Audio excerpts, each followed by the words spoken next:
You're listening to Someone Like Me, the official podcast of Ancora, Tennessee, formerly known as End Slavery Tennessee. I'm Leslie, and I get to host this show and facilitate conversations about the work Ancora, Tennessee is doing. Earlier in the season, we spoke to Vanessa, a survivor and graduate of Ancora, Tennessee's program. If you listened, you'll remember that finding consistent, safe, and upwardly mobile work was very difficult for her. This is not unique to Vanessa. Many of our survivors struggle to find workplaces and employers that will not only hire them despite their background, but will give them responsibility and serious potential for growth within the organization. We help our survivors find this kind of work by partnering with other organizations whose mission it is to support employers with the understanding of how to manage unique stressors associated with survivors.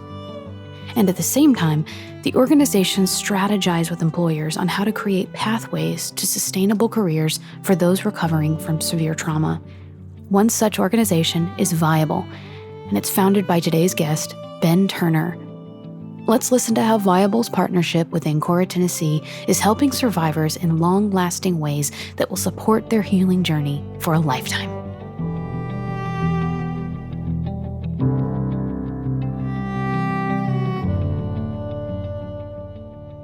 So this season, we're putting a really sharp focus on employment within the trafficking survivor community. And this is the third of 3 episodes, right, Stacey, talking about this issue. And it's incredibly important for many, many reasons. And our survivor interview this season actually touches on this. So for this episode, we have Ben Turner of Viable Incorporated here with us to talk about employment. Now, what you all do, you don't work specifically with trafficking survivors. You work with people from abusive situations all over the board, right? Correct. So tell us how you all began, and then we can talk about kind of how we fit into this. We began in northern Uganda, working with critically vulnerable populations there, and had attempted to do skill building, capacity building, training, and we continued to encounter issues with that converting, to use a business term. Converting meaning? Converting to livelihood and authentic opportunity for people in need. So here they had invested their time and energy to learn, and we had invested our resources, time and energy as well, and we continued to bump into the missing markets. And when we were searching out to see what those markets were, we were finding a disconnect between the training that was being provided, whether be it us or others, and the types of opportunities that might be developed with these companies. Gotcha. Can you give us an example of what that looks like? So let's say you're running an organization, a ministry in northern Uganda, and you are serving youth or ladies who were direct victims and survivors or just indirectly affected by a lot of the atrocities that took place in that region. With the best of intentions, the leadership of the organization that's attempting to serve you starts a vocational training program. Makes sense, right? Makes a lot of sense. When you consider the marketplace and the relevance of that training to the actual opportunities, it's a big jump. Companies using CNC machining are looking for folks who have some understanding of that technology. Training a young person to plane a board with a hand planer is a stretch. Mm-hmm. Yeah. Now, I think it's important that when you hear me, I'm going to say some things today. If you don't know me and know my heart, you wouldn't know the spirit with which it's intended. So one of the things I've learned is to be critical of the situation, not of the work of others. So I'm highlighting the brokenness about a situation. I'm not trying to criticize the work or calling of others. And in my belief, a cup of cold water, do it if that's what you're called to. But I can't not address the problem and say those skills would never convert. There might be some soft skills, there might be some things that transfer to that employer, but that is not something they're searching out for. It reminds me of so much of what we do. We don't do it perfectly. We stumble along learning as we go. But the thing is, we're in the long game. And in the short game, you see only a little piece. But when you're in it for the long haul, serving people who have been disenfranchised, you learn that there's so many factors that you have to address to build stability and sustainability into the equation. And I think that's kind of what you do. But we learn as we grow, That's right. kind of do it. I've learned it. Another example would be woven baskets from that region, or the paper mache jewelry that's made. There's a lot of folks doing that on the supply side, but oftentimes the only opportunity for the ladies who make these items comes when the well-intentioned ministry leader is packing it up into suitcases and flying back to the States and selling it at a booth outside of a presentation, which, again, God bless their efforts. Wonderful thing. Absolutely. And it's a wonderful learning experience for those ladies, and they see an immense amount of hope and encouragement, and they're learning a ton of things. So again, this is not a spirit of criticizing that. It's a desire to honor the work that's been done through these ministries, to honor the journey and the progress of those survivors, but to press the envelope, to press the conversation to say, what's next? Yeah. For a long-term career and growth, and like Stacy, like you said, a long game. So what does your work look like at the moment? And what are you all doing on a daily basis with the people you're serving? Okay, so it takes place in northern Uganda and Nashville, Tennessee. And as we see it, it's the same. And so I think sometimes telling the story of what's going on in northern Uganda can help people, even though it's one step removed, can help people better understand what we're doing in Nashville. So you have people in that region who know how to farm and cultivate soybeans. And their only market at the present time when we meet them are exploitative middlemen. Oh, I see. Right. Now I'm starting to get a feeling of where you're going with this. Okay.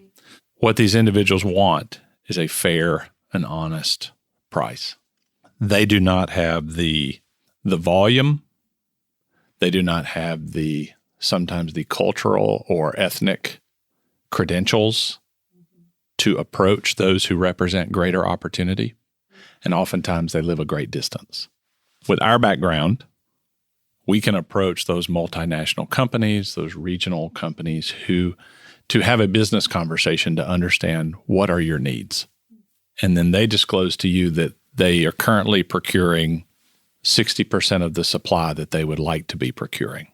So you start from a needs basis, not even a what openings are there that we can train people for. You're starting from a what are your problems and how can we resolve them? That's exactly right.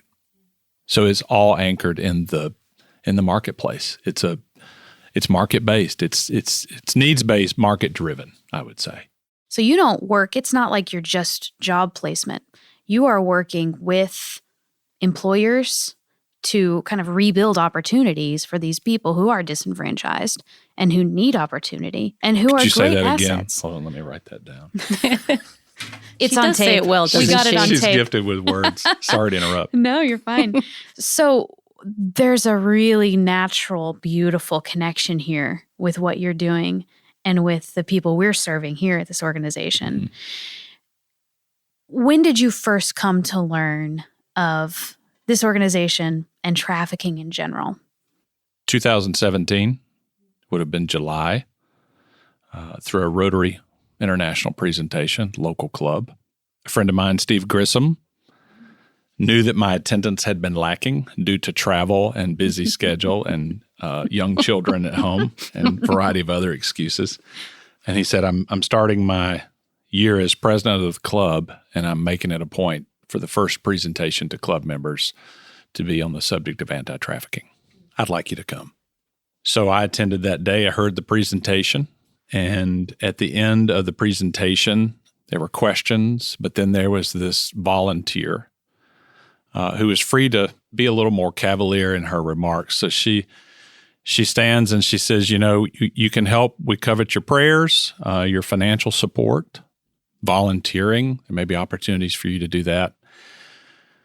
And then she raised a bill in the air and said, this issue is a lot about money. It's very complicated, but certainly in that mix is money. And you all in this room represent job opportunities, income opportunities for these ladies that we're serving.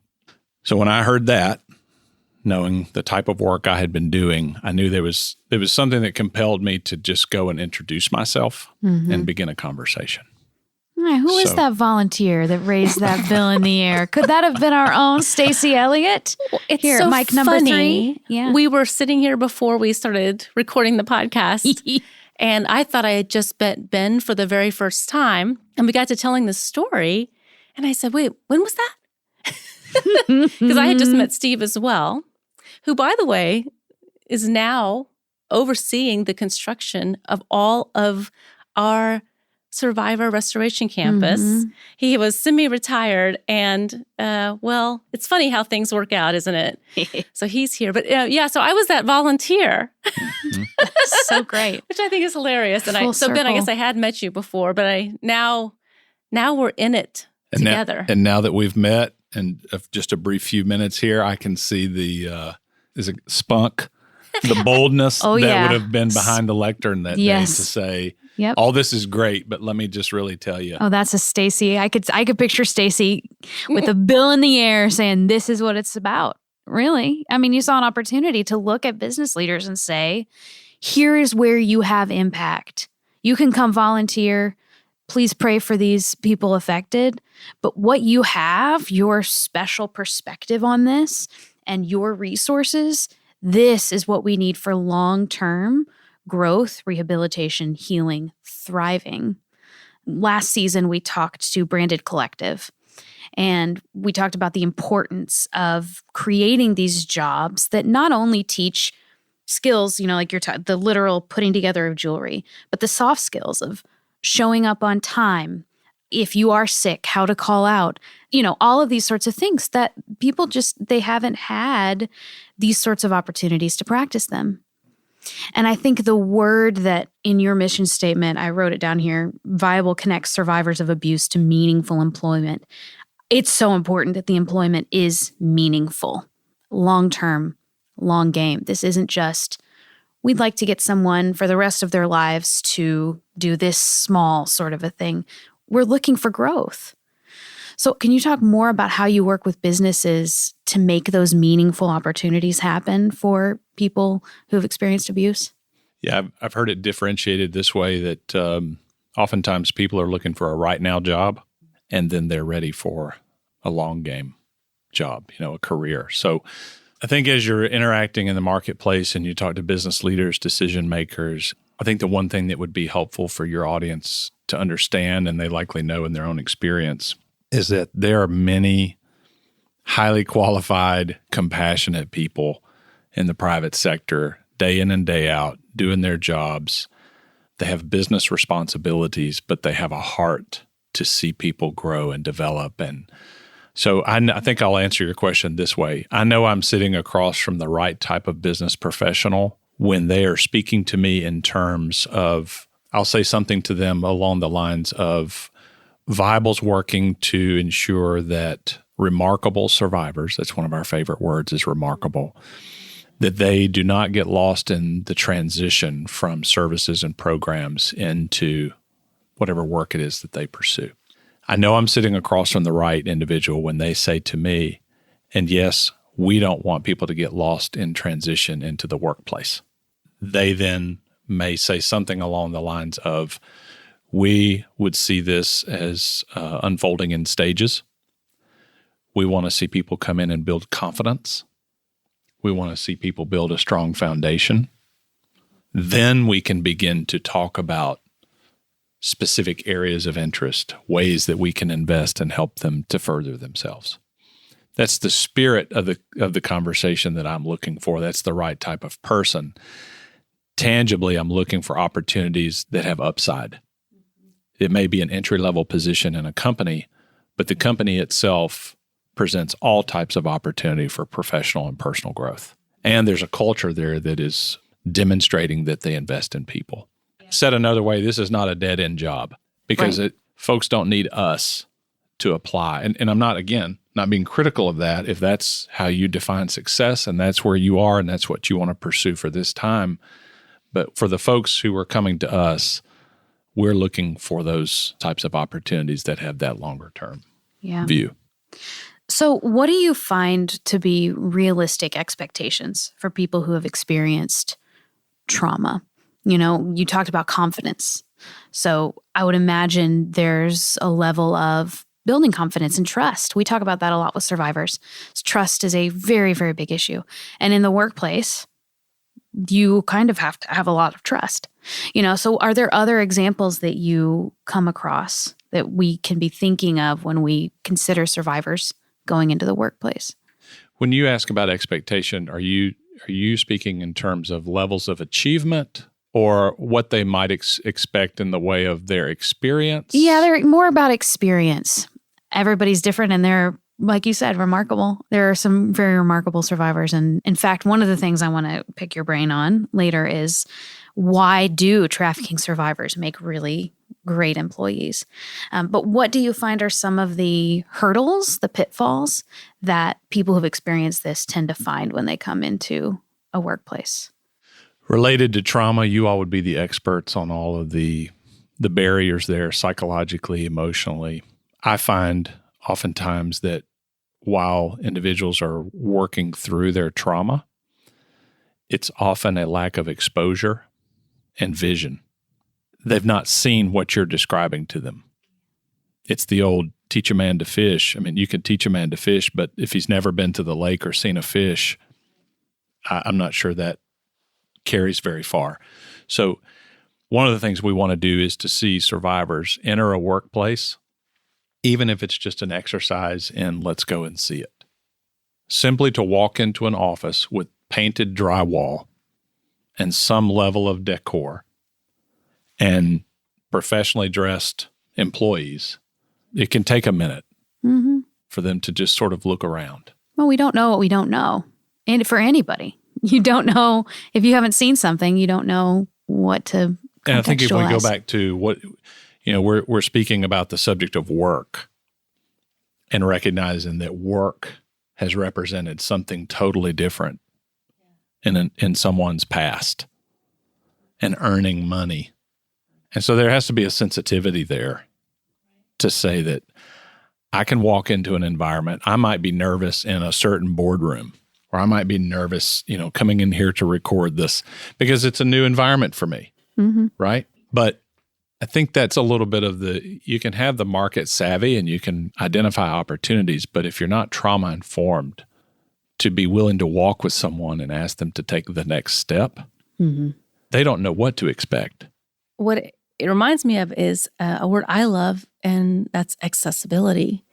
You are helping open minds and really eyes to see things in a new way on both sides of this story, both for an employer and for someone who can begin to imagine themselves working in these environments. And I love that you are trying to help bring both, you're like a bridge that helps bring these two worlds together for the benefit of both in a carefully constructed way. And I really love this. This is exciting to hear. I was trying to picture what that would be like as an employer to hire a survivor. And the visual that popped into my head was a trafficker who would come looking for his victim. He would follow her to the workplace. And I thought, oh, this is going to be, there's no way an employer can take that amount of risk. It just won't. And so that was so quickly debunked. Right. I was going to say that just doesn't happen. Yeah. But that tells you, as you're saying, building bridges for employers. You know, one of the things we do is support survivors. The other thing we are providing is employer support. They don't understand, and that's okay. But to begin to speak to them in business terms about what they can expect. That's so important, that it's not just job placement. You're giving them support from both sides. I'm hopeful that the world is continuing to move through an understanding of mental health and trauma. It's more easily digestible if we'll call it stress. Okay. You know, and then in extreme cases, trauma, particularly in the business community. they can begin to understand that there's not a stigma associated with this individual. If they understand that nearly half of their workforce is likely dealing with, the statistics are the majority of Americans have experienced a traumatic event in the workplace. But set aside trafficking trauma, anyone, anywhere has trauma. And some people have gone through some very serious trauma. You just said in the workplace, but you think about child abuse, assault. Anyone in a business place could have serious trauma, and employers may not know about it. In fact, they likely don't, because when is that going to become a conversation? COVID did us a favor by waking some folks up as to the mental health of their workforce. And so it's a bit of a half step on the way to these conversations. So what does this look like? What does a partnership with an organization like Ancora and Viable, what does that actually look like? Okay. It is maybe best explained this way: a continuum of care shared between two organizations. In the early days, Margie and I would discuss this, and I would say, Margie, I'll help you build this out within the organization. And she would say to me, Ben, I see the need. I see the opportunity. I don't need you putting something else on my desk. That sounds like Margie, especially back then, early stages. I need you. This would have been 2019 when she was fresh in. I think Steve coordinated that meeting as well. But she said, I need you to build this. I need a referral relationship. And at that time, it just wasn't the right time. So the direct service staff would reach out to my team and say, we have someone we believe to be ready to explore employment opportunities. At that time, we schedule an introduction just to get to know Haley Elliott on our staff. We'll meet with them, get to know the survivor, build a little bit of a rapport. We then want to understand our approach to getting to know them is to understand their gifts. They've done a lot of work on their past, and they're using some tools in the present, but we want to talk about how they're gifted and how that plays into their future. So we'll look at aptitudes and skills and do an assessment there, and then the results of that create a conversation around, these are your gifts, these are your assets, this has been given to you with purpose. So let's talk about how that aligns with your interests. And it comes with some back and forth. Mm-hmm. They may want to be the next recording artist. And we certainly don't want to burst that bubble. But in the meantime, are there some things we could do more practically to pay the bills? And then we'll begin to introduce various industries in which we've developed some relationships and see if that sparks an interest. And if there is interest, we will work through exposing them, appropriate ways to get them into that workplace, to expose them to what is taking place, what goes on inside of a business. And yes, we may be dealing with a healthcare company, but as I begin to explore this healthcare company, I see that there's direct patient care. I see that there's food service. I see that there's facilities and maintenance. I see that there's administration and finance. So they're learning. Oftentimes, not everyone, but oftentimes they've not seen it. They've not been exposed to it. They don't have a vision for what it's like. And while they're doing that, they're interacting with a pretty influential person within that company. Mm-hmm. And they're experiencing, how is he or she speaking to me? How is he or she speaking to others? How are people dressed here? How does this place smell? Yeah. Mm-hmm. Yeah. Right? It can be a culture shock. Like if we were going to go to a different country and we were exploring and seeing something, it might feel very similar to that. You've never been in that environment before, but the smells are different. The people talk different. Well, heck, my friend worked at a major healthcare company in town, and she invited me to lunch in their cafeteria one day. And I've spent most of my time in sort of music industry, creative fields, small sorts of things I came to learn because I walked into this place and there's a security desk at the front. And then we have to walk through 7 buildings to get through the cafeteria. And there's a culture. You start to see patterns. Yep. And so it's how does it feel? Yeah. I don't like the way the place is decorated. It reminds me, there's all these things that can be arranged from preference to trigger. That's interesting. So we don't know. And so a direct service team member is there for that. At this point, they're still involved. And so we'll look for interest and we'll begin to identify ways with the survivor, with the employer. There may or may not be interest in that particular company. Mm-hmm. If there is, we'll stay pleasantly persistent about opportunities that open up and if they might entertain this individual as a prospective employee. So it also serves the employer because they are learning, to your point, Stacy. They're having some time to be exposed to a new experience. Mm-hmm. To be clear, when we're interacting with employers by way of this podcast, they may know that the folks that we represent can come from this background, but we are also looking at survivors of domestic violence, youth in transition out of foster care, Yeah. and ladies that are coming out of different backgrounds of addiction, maybe even incarceration. So they know that there's been some difficulty in the rearview mirror for folks that we're introducing, but that is it's never a part of the conversation. And we make that very clear with the survivors on the front end that this is, they need people, you need work. Let's see what you think. Because we live one of the things that we really have changed our name for End Slavery Tennessee, which kind of focused on a past or something that was traumatic. And now we're Ancora TN because we're talking about living in the present and the future. So while the past impacts our ability to move in different ways, but it is the future that we want to be about and defining ourselves by our possibilities than our past. So you're doing that by helping them walk through into that future. I love that. And the business leaders want to know, they might say, unless they're up against a hard policy, they might say something along the lines of, I only need to know from your past if there's something that's going to blindside me.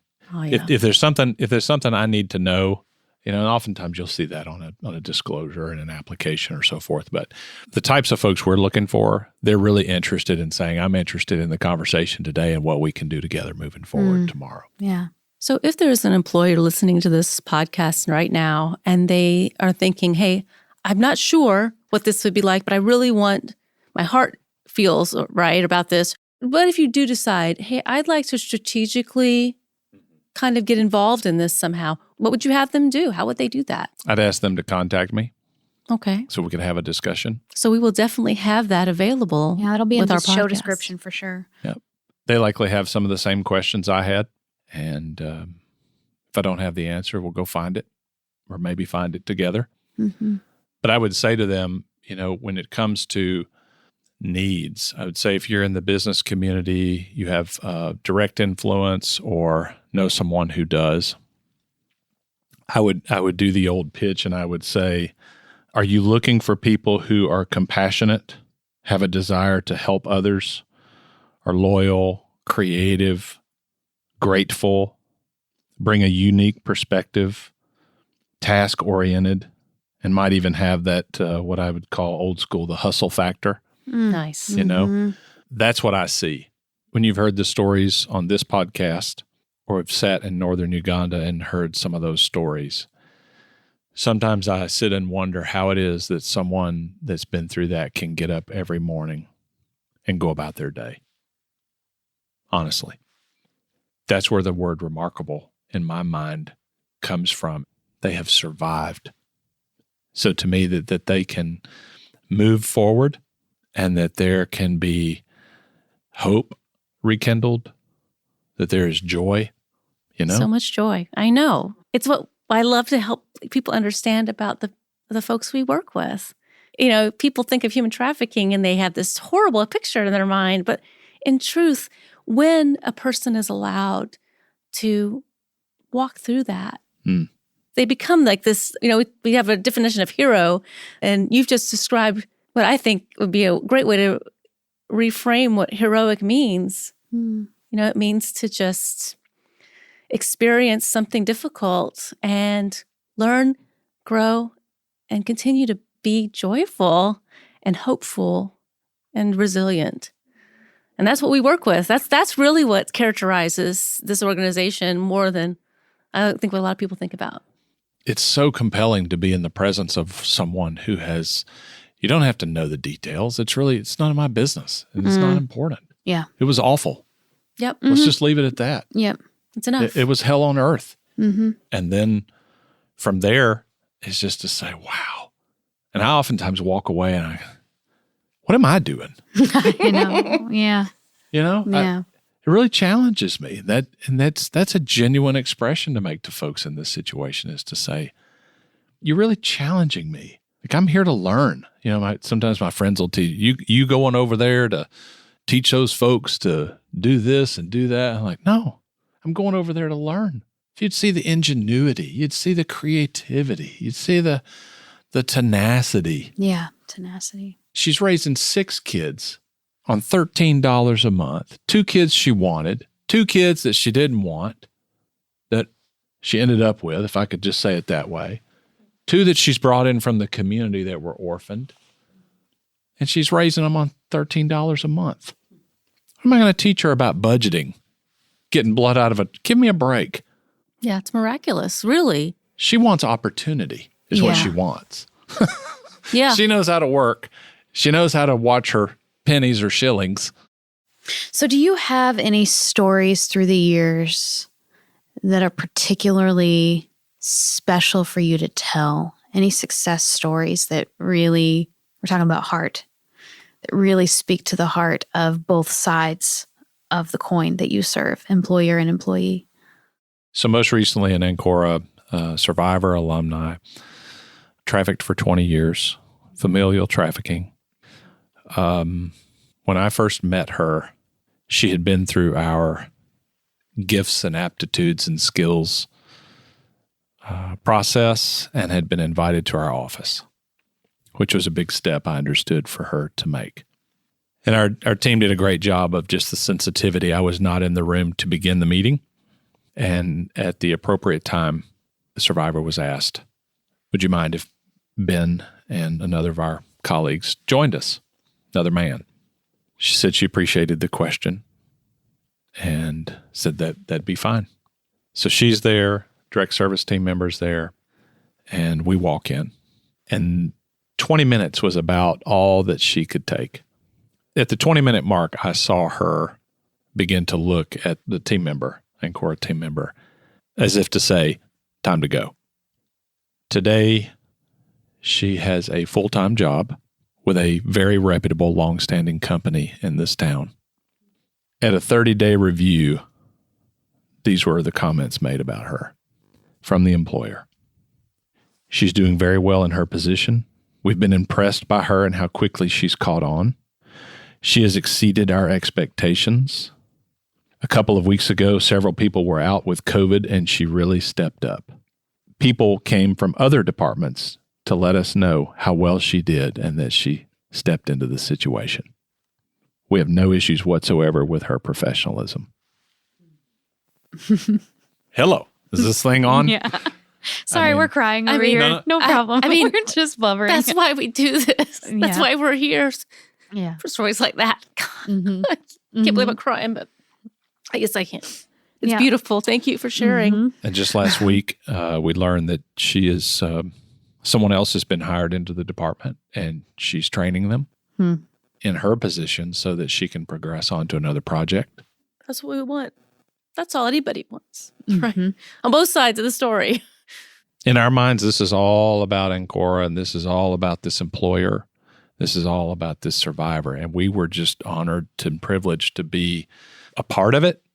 I would say to survivors listening to this podcast, I would say you pursue your next step and you move through a process and you do it with a community around you.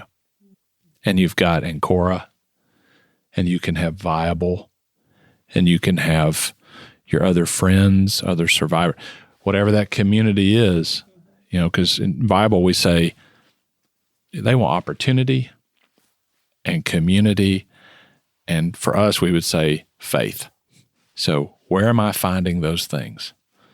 I would say take the next step, ask for help, build on trust and confidence that you've garnered to date. Use your training, your tools, and remember your value. and have people to remind you of that. With permission, I'll share this quote. I knew I had safety nets with Ancora and Viable, but now I'm also my own safety net, and that's pretty cool. Hell right. That's so good. I mean, I have a real job in an office with a real business. I never thought that would happen. I'm so excited to have stability in a full-time job. There are business people every day they're dealing with employees that have an unstable home life. Yeah. It's not new to them. It's not, some of these issues, they don't have the extensive training and complex trauma and all of this, but they're dealing with it. So they're already at the table. And that's one of the things that at Viable, we just want to go and let's invite them into the conversation. Mm-hmm. Yeah. So they can learn, and then the resources they can bring to bear. And it's not just checkbooks. And that's what you were saying that day at the Rotary presentation. It's like, you have jobs, but I've had HR folks to tell me, Ben, even if they're not applying for one of our positions, I'll gladly volunteer my time to work on interview skills or whatever it is. It's just a massive resource. But that's why our whole goal is to honor Ancora's efforts. It's not to be critical of it. It's to say, let us bring this added vision. Let us bring some bandwidth, some time and effort, and some skill sets to go call on these folks and open some doors.